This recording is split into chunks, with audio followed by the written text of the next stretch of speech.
విచారణ తుది దశకు చేరింది. 400 పేజీల నివేదికను పీసీ ఘోష్ కమిషన్ సిద్ధం చేసింది. ఎన్డీఎస్ఏ విజిలెన్స్ రిపోర్ట్ల ఆధారంగా రూపొందించినట్లు సమాచారం. ఈ నెల 22-24 మధ్యలో ప్రభుత్వానికి అందజేసే అవకాశం ఉంది. డాక్యుమెంట్ ఎవిడెన్స్ ఉండటంతో కేటీఆర్, హరీష్ రావు, ఈటెల రాజేందర్ను బహిరంగ విచారణకు పిలవకూడదని సూత్రప్రాయంగా నిర్ణయించినట్లు తెలుస్తోంది.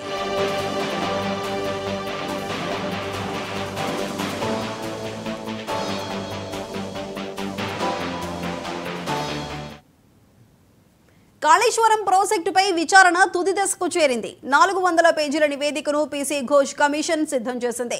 ఎన్డీఎస్ఏ విజిలెన్స్ రిపోర్ట్ల ఆధారంగా రూపొందించినట్లు సమాచారం. ఈ నెల 22-24 మధ్యలో ప్రభుత్వానికి అందజేసే అవకాశం ఉంది.